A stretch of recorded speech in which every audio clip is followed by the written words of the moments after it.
자, 수입 펑션 제너레이터라고 합니다. 이게 신호 발생기인데요. 이 신호 발생기가 중요한 게 여러분들이 많이 헷갈리는 게 이 신호 발생기가 신호를 만들어내는 겁니다. 오실로스코프는 신호를 만들어낼 수 있는 능력이 없습니다. 그냥 보는 겁니다. 근데 여러분들이 많이 착각하시는 게 오실로스코프를 갖고 자꾸 신호를 만들려고 하시더라고요.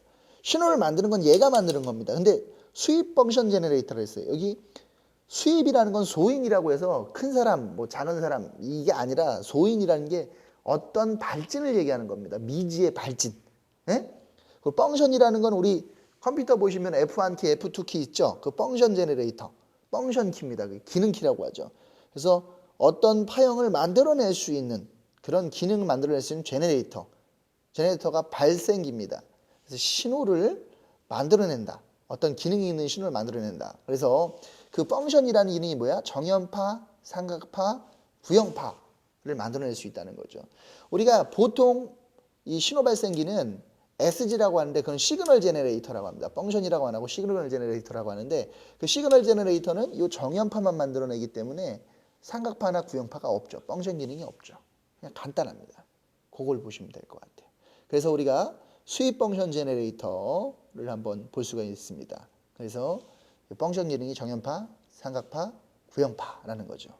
그 다음에 그 옆에 이제 모드로 오게 되면 뭐 CW, 트리거, 게이트, 버스트, 스윕 뭐 이렇게 있는데 아무것도 안 눌러도 좋습니다.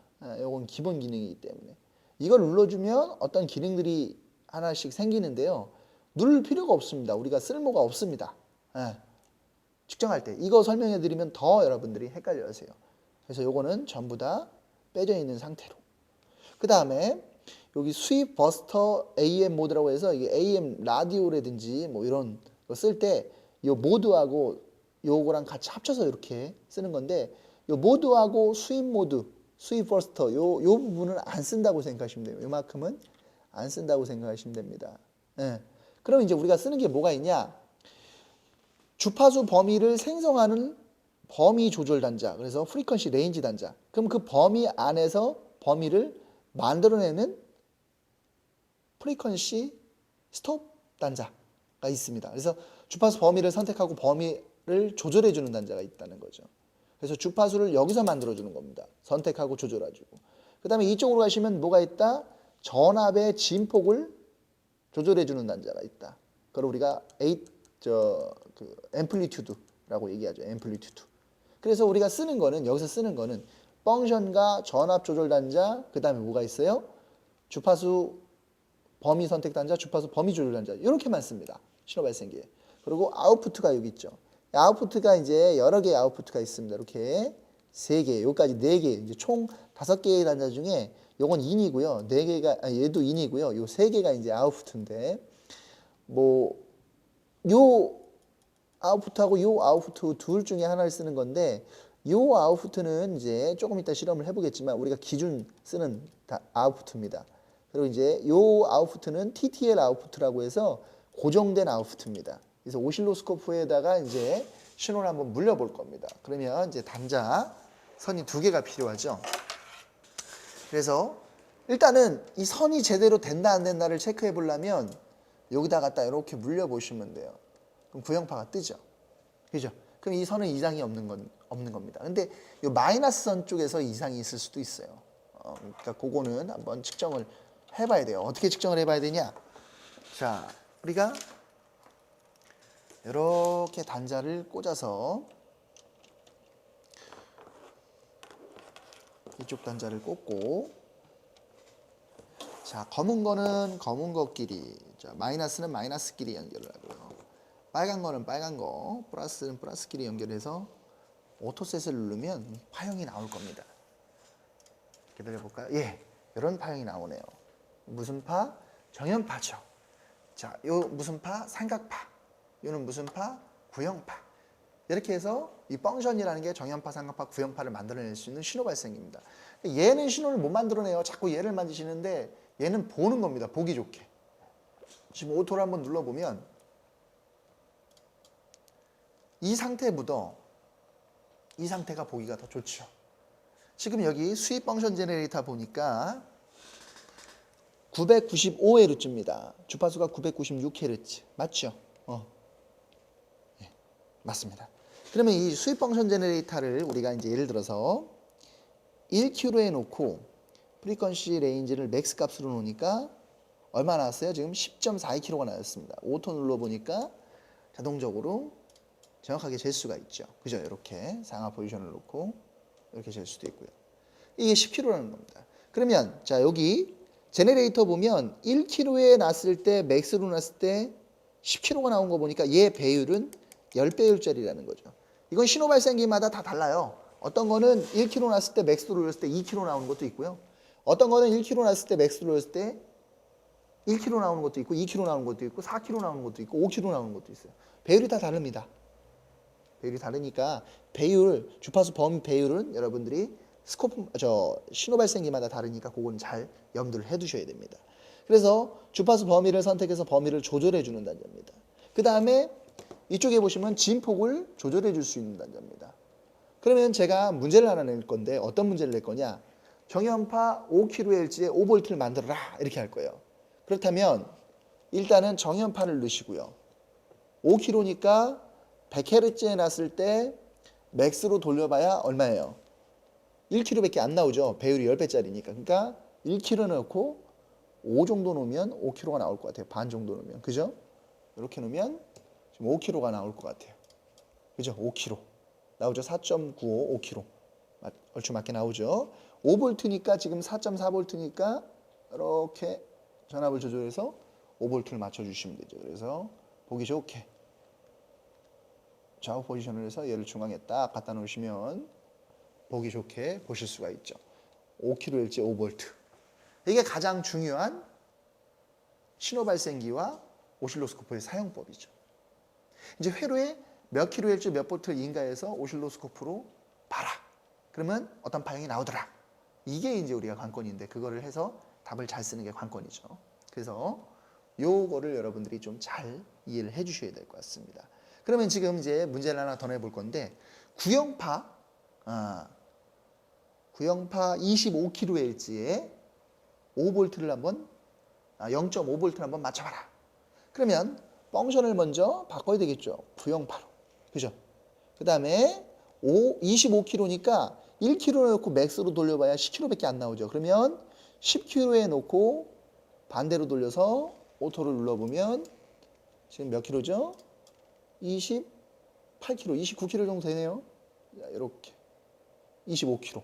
그죠? 25kg 제가 맞추라 그랬죠. 구형파 25kHz에 몇 볼트요? 0.5V. 그럼 0.5V면 어떻게 되죠? 500ml가 0.5죠. 그러면 100ml에 놓고 5간을 맞추면 되죠. 근데 조절이 안 돼요. 이걸 미니멈으로 다 돌렸는데. 이럴 때는 20dB 감전을 쳐줍니다. 이 20dB 감전이라는 거는 전압 진폭을 줄여주는 겁니다. 그래서 0.5V. 상하 포지션을 딱 맞춰보니까 조금 부족한 것 같아요. 조금 더 늘려서 0.5V. 이거를 우리가 커서로 한번 재봐라 그러면 어떻게 해요? 커서를 누른 다음에 모드를 돌려서 수동으로 하신 다음에 자 X 값이니까 주파수가 여기부터 그죠? B를 누르고 A를 다시 꺼서 한 주기를 여기까지 딱 이렇게 재면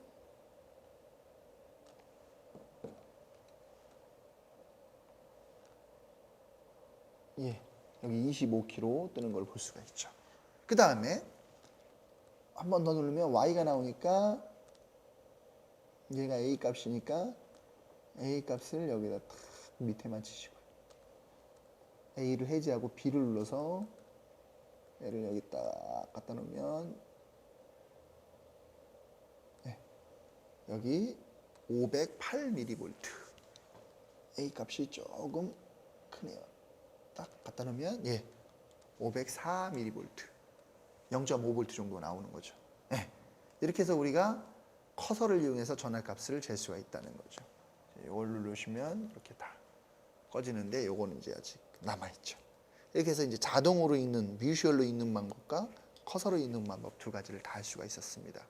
그래서 우리가 이 신호 발생기의 이 전압 단자는 1V 미만일 때는 항상 이 20dB 감전을 쳐서 우리가 읽어주시는 게 좋습니다. 그래서 이 오실로스코프와 신호 발생기 사용법에 대해서 해봤습니다. 다음 시간에는 우리가 이제 주파수 카운터에 대해서 한번 해보도록 하겠습니다. 자, 이번 시간에 카운터에 대해서 한번 해볼 겁니다. 유니버셜 카운터 U1000A 이렇게 돼 있죠. 이 카운터가 우리나라 말로 하면 계수기입니다. 계수기. 수를 세는 건데, 이 수 세는 건데 신호 발생기에서 나온 값이 정확하게 일치하는가 안 하는가를 검산해 주는 장비입니다. 카운터는 3개만 잘 하시면 돼요. 여기 보시면 파워, 게이트 타임 중에 하나, 그 다음에 펑션 중에 프리퀀시, 이 3개만 해주시면 카운터는 모든 부분이 끝납니다. 자, 그러면 파워는 누른 거고요. 이 게이트 타임 한번 볼까요? 1세크에 불이 들어와 있죠. 이걸로 이렇게 이제 조정을 할 수가 있습니다. 자, 이렇게. 눈치가 빠르신 분은 뭐가 바뀌는지 지금 보이실 겁니다. 그죠? 뭐가 바뀌죠? 여기 유효 자리 숫자가 바뀌는 거 보이시죠? 보통 1세크를 기준으로 놓습니다. 근데 눈치가 좀 더 빠르신 분은 여기를 보시게 되죠. 게이트. 신호 발생기에서 올 때 내가 1초마다 인식해서 여기 자릿수에 나타나겠다는 거예요. 그러면 얘는 뭐예요? 훨씬 더 빠르죠. 불이 거의 켜져 있는 것처럼 보이시죠? 0.01초마다 여기 나타나겠다는 거예요. 그럼 얘는 0.1초마다. 그래서 깜빡깜빡되고 얘는 1초. 깜빡깜빡되죠. 얘는 10초마다 한 번씩 나타나겠다는 거예요. 그래서 우리가 보통 1세크를 기준으로 놓습니다. 그 다음에 펑션을 보시면 어떻게 돼 있어요? 프리퀀시에 A 로우와 A 하이, C가 있습니다. 자, 그러면 A 로우 하이는 여기 단자에 쓰는 거고요. C는 우리가 이 단자에 쓰는 거죠. 그죠? 근데 우리가 C나 B 단자는 거의 안 쓴다고 보시면 돼요. A 단자 하나만 놓고 써요. 그러면 여기 A 로우냐 A 하이냐 이 부분만 놓고 여러분들이 생각을 해보시면 될 것 같습니다. 그래서 액정 옆에 보시면 여기 킬로헬지에 불이 들어와 있죠. 이거를 하이로 놓으면 메가헬지에 불이 들어옵니다. 우리가 100에서 1 찾는 게 쉬워요? 10에서 1 찾는 게 쉬워요? 10에서 1 찾는 게 쉽겠죠? 10에서 1 찾는 게 쉽기 때문에 우리는 보통 A 로우에 놓고 씁니다. 메가 때보다는 킬로 때를 우리는 많이 측정했으니까요. 그래서 A 로우에 놓고 쓰시면 될 것 같습니다. 그 다음에 우리 또 이제 요 피어리드라고 하는 거는 여기 마이크로세크에 불이 들어오죠. F는 T분의 1인데 이 T 주기값을 나타내는 겁니다. 그 다음에 이제 이 토탈은 얘가 이제 제수인 그 셀프 테스트 되는 건데요. 1, 2, 3, 4, 5, 6, 7, 8 해가지고 이렇게 셀프 테스트가 되는 건데 이게 이제 고장이 났나 안 났나 이런 것들을 확인해 볼 수가 있죠. 그 다음에 요건 뭐죠? 체크는 얘가 측정해 낼 수 있는 값. 그래서 이게 이제 지금 여기로 하면 킬로니까 3개면 10메가까지 가능한 거죠. 만, 1, 10, 100, 1000, 만 킬로니까 10메가까지 가능한 건데 10세크에 놓으면 이제 하나가 더 주는데 자릿수가 하나 넣어서 100메가까지 측정이 가능한 카운터입니다. 그래서 보통 우리가 1세크에 놓고 A 로우에 놓습니다. 요 상태에서 나서 요 이제 우리 신호 발생기랑 연결을 해서 신호 발생기 값이 맞나 틀리나를 한번 확인해 볼 수 있다는 거죠. 그러면 여기 A 로우에 놓고 지금 신호 발생기 값이 24.9kg, 약 25kg니까 25kg가 나오겠죠. 그래야 정상이라는 거죠. 이렇게 해서 24.900인데 1초마다 이 신호 발생기에서 오는 신호를 1초마다 인식해서 내가 여기 나타내겠다. 조금씩 변동이 있죠. 그죠? 이런 형식으로. 홀드는 이제 딱 멈추는 거죠, 기능이. 그죠? 리셋은 재부팅 되는 거고요. 자, 근데 이 신호 발생기와 펑션 제너레이터와 주파수 카운터가 지금 일치를 했는데 만약에 지금 24km입니다. 24km인데 여기에 예를 들어서 막 28km, 9km 약간 잡음이 끼죠. 그렇게 되면 얘 카운터가 이 값하고 불일치해질 때가 있습니다. 그렇게 불일치할 때는 여기 단자 보면 로우 패스 필터라는 단자가 있습니다. 이걸 이렇게 눌러주시면 그 값이 제거가 됩니다. 지금은 이제 0이 나온 이유는 뭐예요? 잡음이 없다는 거예요. 잡음이 없는데 걸러줬기 때문에 그렇게 된다는 거예요. 근데 잡음이 이제 여기 25kg인데 여기 막 30kg 나온다 그러면 로우 패스 필터를 눌러주시면 되고요. 여기 이제 25kg인데 막 한 100kg 나온다 그러면 잡음이 엄청 큰 거죠. 잡음이 클 때는 ATT 단자를 눌러주시면 깨끗하게 제거가 됩니다. 근데 지금 잡음이 없기 때문에 그죠? 이건 이따가 이제 측정해보면서 나중에 측정해보면서 카운터 잴 때 한번 해볼 수가 있습니다. 근데 요즘에는 이제 오실로스코프에 주파수 카운터 기능이 대부분 다 있기 때문에 잘 사용은 안 할 수도 있습니다. 그래도 기존 장비니까 여러분들이 꼭 알아두셔야 되는 겁니다. 그래서 주파수 카운터는 ATT와 로우 패스 필터를 눌러서 잡음을 제거해 주는데 한 번 측정이 끝난 다음에 이렇게 해서 한 번 측정이 끝나면 빼주고 또 다른 거 측정했을 때 값이 안 나오면 다시 눌러줘야 됩니다. 계속 눌러놓고 측정을 하면 지금처럼 이렇게 정확한 값이 안 나오게 됩니다. 그래서 우리가 그 부분을 좀 이해를 해 주셔야 될 것 같습니다.